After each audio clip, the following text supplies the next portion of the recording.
This last year, we had the opportunity to help partner a little bit with OED, the Office of Economic Development and International Trade, as well as Leeds School of Business, on a resiliency study, and they are here to present findings from that study. And I think we're going to start it off first with Meredith, and then I think with Brian, and then end up with Laura at the very end.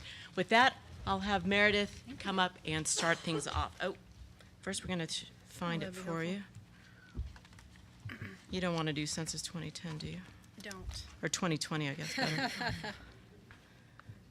Can't get it out of my head. There we go. And I think you can just... Perfect. Well, as we work with economic developers around the state, one thing that you'll quickly find out is they have a lot on their plate. And there are many different ways that you can approach economic development. So we were talking about how we could best assist, especially the rural regions of the state. What we thought would be beneficial is to conduct a resiliency study. So what helps or what has benefited communities, allowed them to withstand economic shocks over a long period of time, which is what we were hoping to dig in through this. We're very excited to roll this out. You're the first audience to hear about this. This is a project that's been in progress for over a year. So we're really excited to share this information with you. We think it'll be information that you'll be able to take with you and hopefully help to inform your decisions at the local level. So first I want to talk about our research team. We have Laura Bloomquist, who's to my right here with the Office of Economic Development and International Trade, does a significant amount of research and data analytics within our office. And also Brian Lewandowski, who is with CU Leeds and has been a great partner on this project. Also Elizabeth Garner and her team at the State Demography Office have been critical to this process. This is a quick agenda for what we'll be talking about today. I'm going to quickly breeze through a couple of these so we can get to the meat of the content of this presentation. So in terms of the project overview, what we began with is data analytics. So we looked at data to really decide which are the communities that have been able to thrive over these years. And Brian will elaborate more on that. But then what we decided we needed to do was understand some of that anecdotal information. So there's a lot of projects and activities and initiatives these communities have taken on, and it was important for us to really understand the decisions that went behind that. So with that, I'm going to go ahead and turn it over to Brian Lewandowski with CU Leeds. Thank you, Meredith, and thank you, State Demography Office, for all of your help in this project. So what is economic resiliency? We really set out to understand why some places in Colorado, rural places in particular, have outperformed other rural places in the state. We could have easily have termed this an economic sustainability project, an economic growth project, performance review, but really we're just trying to compare different places in Colorado and see why some places have outperformed. So what did we look at? We looked at data. We started out by taking a look at population growth rates, population volatility. We looked at employment and employment volatility and employment growth rates. We looked at other metrics like personal income. We even looked at assessors data for all of you assessors in the room. We looked at wages. We looked at output. We looked at industry composition. We just really combed through a lot of data to try and understand what has happened in these places around Colorado. Then we looked at assets, because we know that assets do matter. So we looked at natural resources. We looked at human-made resources, and I'll talk a little bit more about those in a moment. And lastly, we visited rural Colorado. So we went to 13 communities and hosted about 20 focus groups, because we know that there's more to the story than what we can find in the data. So I will reflect on that a little bit as well. So what do I mean by rural Colorado? There's a lot of definitions out there. The USDA actually has a web page devoted to trying to define rural Colorado. And we went with the Office of Management and Budget definition that really separated out metropolitan statistical areas and non-metropolitan statistical areas. So I was up in Steamboat a week or two ago, and they said, well, we're not rural. And I understand that places have different feelings. Some places feel more rural than others, but we really just stuck to this definition of, are you in a metro area or are you not in a metro area? So we subtracted off the Denver metro region, this 10-county region. We subtracted off Boulder and Fort Collins and Greeley and Grand Junction and Pueblo and Colorado Springs. And so after stripping off those 17 counties from Colorado's 64 counties, we were left with 47 rural counties within this focus. So this doesn't even include places like Elbert or Gilpin County, which are part of the Denver metro region. And what's interesting, when you take a look at these 47 rural non-metro counties, we use those terms synonymously, they're all below 60,000 in population. In fact, if you sum up their collective population, it represents about 13% of the total state population. That's a little bit larger than the city and county of Denver, spread across over 3/4 of the Colorado landmass. And when we strip this back a little bit further, about half of the counties have less than 10,000 people. 14 counties have fewer than 5,000 people, and 3 counties have fewer than 1,000 people. And we saw who those are earlier today: San Juan and Mineral and Hinsdale. So we took a look at population growth. We've seen most of our population growth, the fastest growth rates in western Colorado and the mountain resort areas. We've seen our slowest growth, as we heard a few moments ago, in southeastern Colorado and out on the eastern plains.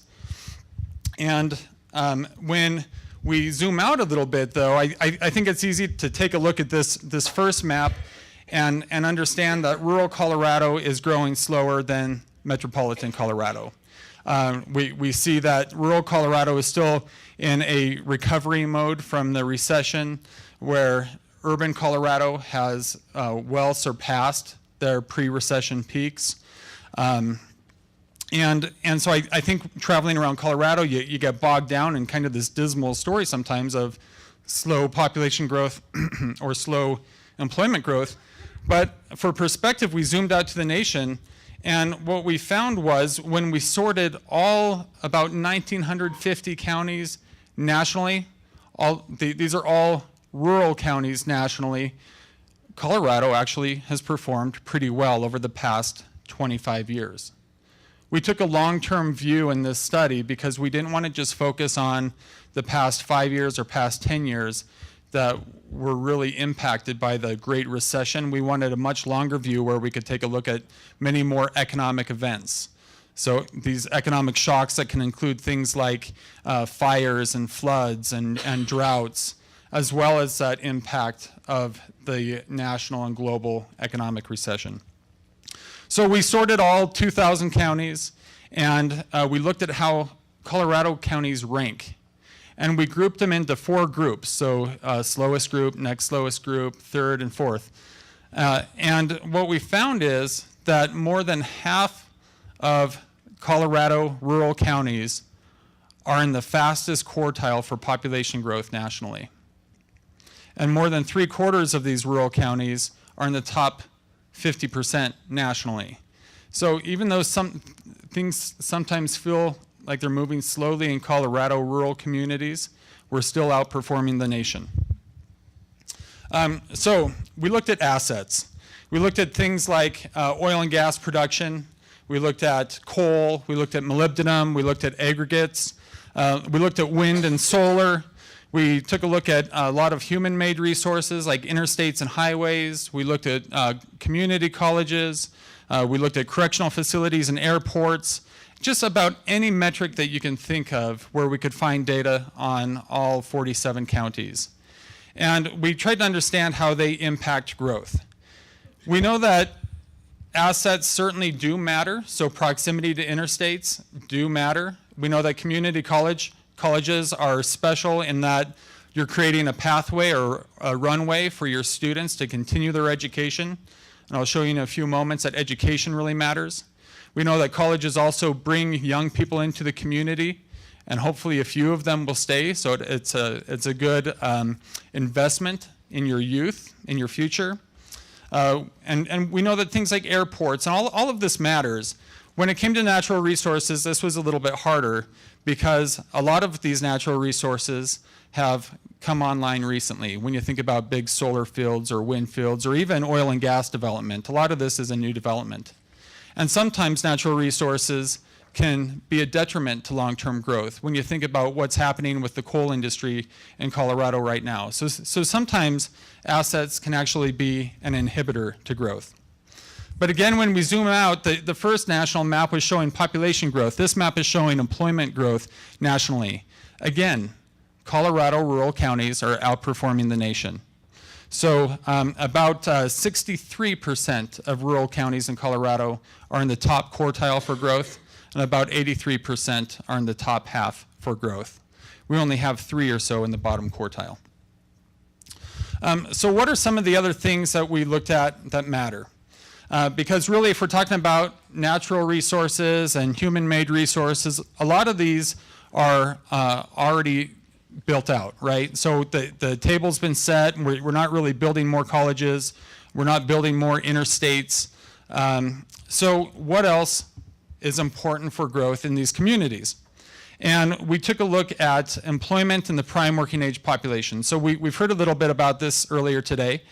Prime working age population within our definition is 30 to 64 years old. We know that this is your most productive work age of your life, right? It's also our highest earning years of our life.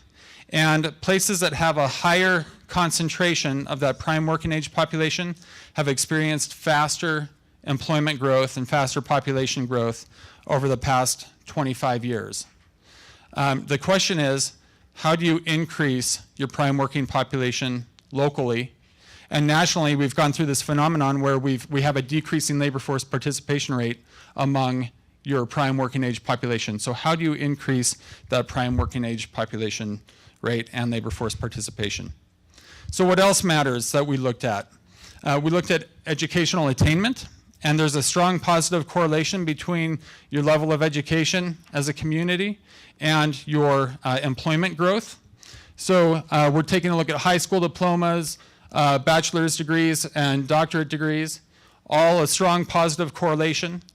And then the alternative to that is a high concentration of less than a high school diploma is actually a drag on your employment growth over time. So how do we get students to finish high school? How do we get students to continue education? I think these examples of having a broadband initiative are helpful because we can do distance learning better than we've ever been able to in our history. We can access these resources online. So now let's take a look at industry composition. This is where I'm going to spend my last couple of minutes. So when we compare rural Colorado to urban Colorado, we see that actually there's a lot of similarities between these areas, right? So trade, transportation, and utilities has a similar concentration. Government, it's a little bit higher in rural Colorado, but it's about the same. Construction's a little bit higher in rural Colorado. Other services is about the same. So what are the primary differences? Well, rural Colorado has a much smaller concentration of professional and business services. So think of your architecture, engineering, research and development, accounting. Rural Colorado has less of that. Rural Colorado has a lot more of agriculture and natural resources and mining, right? So that's all very intuitive because they're leveraging the resources that are in their backyard. Rural Colorado also has a lot more of the tourism amenities than what we see within the Denver metro region. So what are the implications of that? When we take a look at agriculture as a share of value added by county within Colorado, we see there's unfortunately a negative relationship between employment growth and a high share of agriculture value added. And I think there's a few reasons that we can point to explain this. Agriculture is becoming a much more productive industry over time. It takes fewer people to do the work than it did a generation ago or 2 generations ago. We're substituting a lot of equipment for people. We're seeing corporate farms purchase more and more land. And if you have a really high concentration of value added in agriculture, what other industries exist in your community? how are you leveraging the vertical supply chain? What else can you be doing in terms of manufacturing? And so I think that's a challenge to some of these places, is to try and do more with that agricultural base locally. So a couple other things that we looked at. We took a look at the services sector. So we talk about industry diversity and diversifying away a little bit from being so concentrated in agriculture or so concentrated in coal or oil and gas. So if you're able to grow your services industry, you're actually performing better over time. Places with more services have done better. And I think this goes back to what are rural areas able to do then with what they have. And if you take a look at this broadband initiative again, I think that's another example of how people can be location neutral. They can seek out a place that has a high quality of life where they want to live. And they're able to do those R&D services, they're able to do those engineering services and those accounting services from anywhere in Colorado. So this presents another opportunity for rural places. And lastly, when it comes to tourism. So we know where most of our high profile tourism amenities are in the state, right? What comes to me automatically is ski resorts and rivers and things like that. But I was out in Julesburg a few years ago, and Julesburg has a lot of tourism amenities too, right? So it's a hunting community, and people come in from outside the area to go hunting. And I even laughed. There was a sign in my hotel room that said, "Please don't clean your game in the sink." But I think that we don't have to rely on the traditional tourism infrastructure anymore. So we don't need to wait for the next Holiday Inn franchise to open up in town. We're able to leverage what we already have in these places using vacation rental by owner or Airbnb. It's again adapting to technology and reducing those barriers for a lot of these rural places in Colorado. So lastly, before I turn it over, we studied all this data, and then we went out to these local communities to have focus groups. And I really want to thank the economic development community for helping organize those focus groups and bring people to the table. We learned an immense amount from the individuals within these places. And what struck me, in addition to just rehashing all the data that I just talked about with these people and understanding the whys behind the data, we also understood better some of the inhibitors to growth. If that's housing, which we heard about earlier today, if that's lack of childcare or affordable childcare, if it's people just getting in the way of change. So there's a lot of granularity that we point to within the full report. But I think there's also been a lot of opportunities that people pointed to, and it was strategic infrastructure development that struck me the most. So there are a lot of examples of people coming together around an idea, if it was political leadership or business leadership, to save a railroad and turn it into a tourism piece of infrastructure, or to build an industrial park, or to create a river walk or a riverfront park. There are a lot of neat things going on in these places. If it's ports to plains, leveraging the assets in your backyard, that have helped some places thrive more than other areas. And that's where I'm going to turn it over to Laura Bloomquist Rodriguez to talk about her deeper dive into some of these places.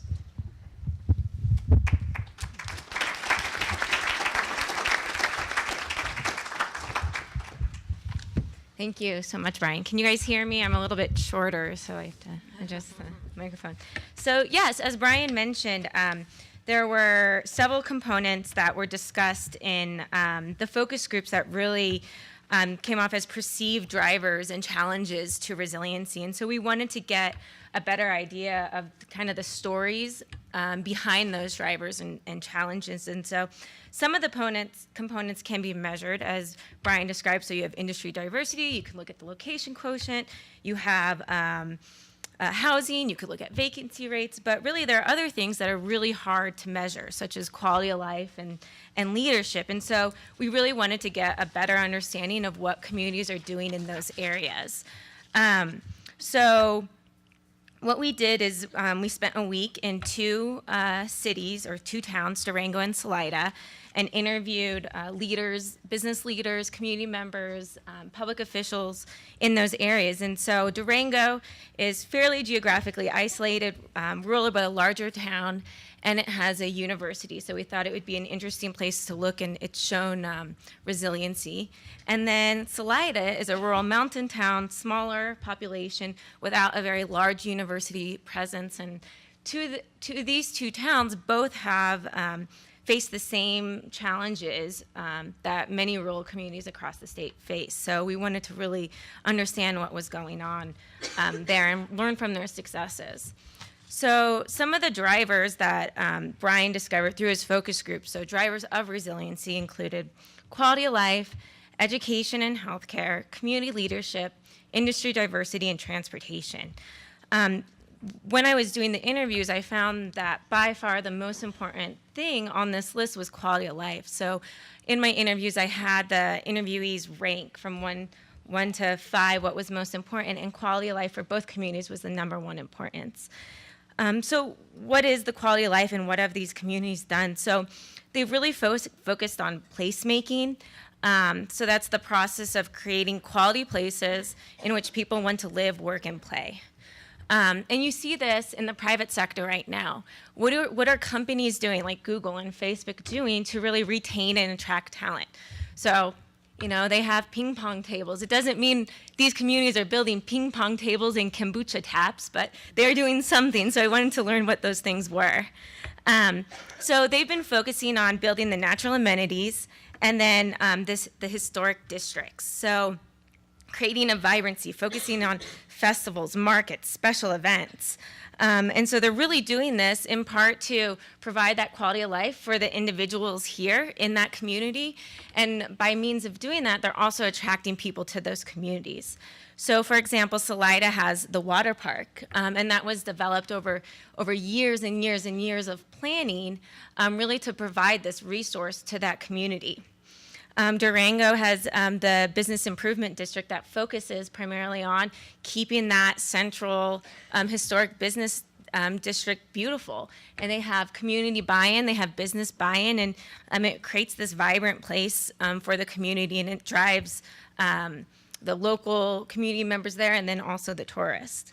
And then education and healthcare. So both of these communities were very proud of their education systems and their healthcare options. So they have, for example, Salida has passed the mill levy and increased the teacher salary by 29%. Both of the communities have supported bond issuance for capital projects, and they really pride themselves on their education systems as a means of retaining the families that are there, and it also attracts the families to those areas. The hospitals in both of these areas serve as regional hubs. Heart of the Rockies Regional Medical Center is in Salida. Mercy Regional Center is in Durango, and this is an excellent attraction to the retirees. As retirees want to move into some of these more rural areas, they go to where these hospitals are, and they have access to world-class facilities. And so this is very important for these communities. And then leadership, community leadership. So that kind of filtered throughout all of these components here. So the leaders have been very visionary. So in the 1980s, when the Climax mine closed, the community leaders did a couple things. They began investing in the river, really looking at how do they diversify their economy.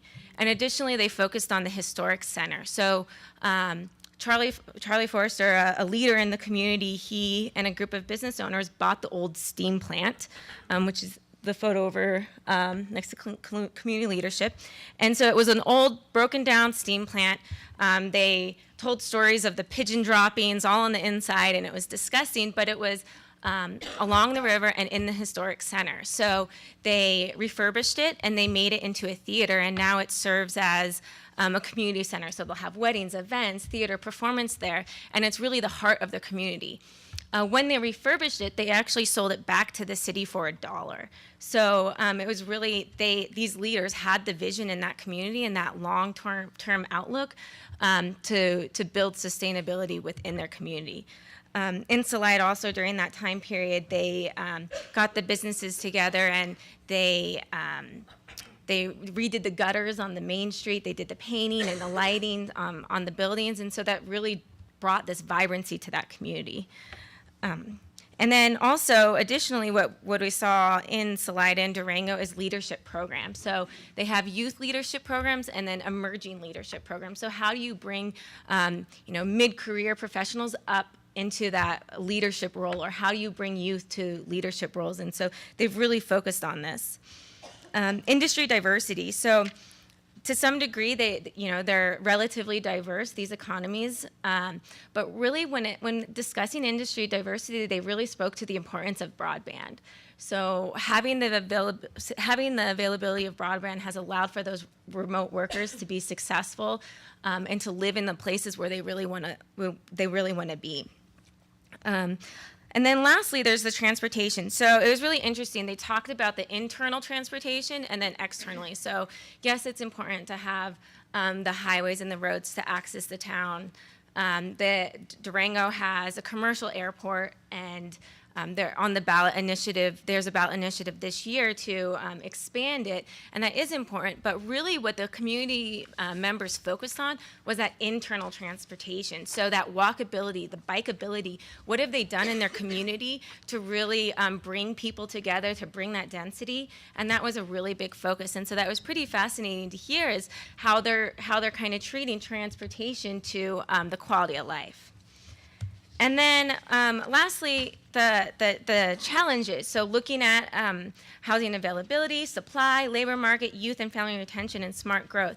So these are challenges that Durango and Salida both face. Other communities face these challenges as well. And so really learning about how to, for housing, for example, how do you create density in your community if you don't have the space to grow? How do you look at that infill options or annexation options, which is a challenge for many of these rural communities? Labor market, what they described was the challenges they can't find housing. The people want to be there. So in the interviews, housing filtered through each of these areas. Smart growth was really related to the industry diversity, so sustaining the boom and bust, being able to manage that. So really looking at what types of industries they have and how they can better service them, whether it's through broadband.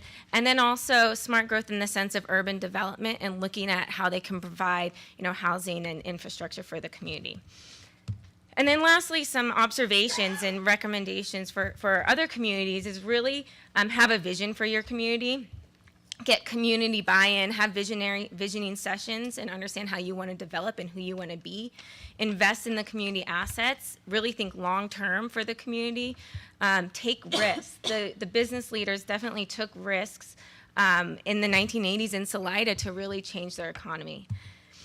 Invest in education and healthcare, look at infill density annexations options, collaborate and work regionally. This is what we saw in Durango with broadband and really working together in the whole entire Four Corners region. And then empower and engender leaders in the community.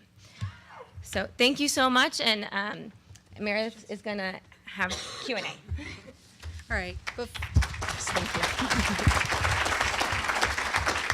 Before we head over to Q&A, I wanted to touch on a few critical points here. I want to thank the funders of this. This was entirely funded by foundations throughout the state of Colorado. So the Anschutz Foundation, the El Palmar Foundation, the Gates Family Foundation, and the Telluride Foundation were critical for this study. Also, another important piece is, where can you find this study if you want to read it? So you can all go to choosecolorado.com later today, and the study will be up there for you to view. We touched on some key points, but there's much more detail in the study that you'll find useful. We'll also be issuing a press release on Monday, which will include a link to the study itself. With that, do we have any questions?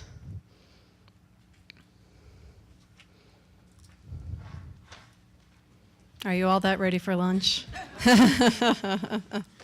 All right, well, thank you all very much.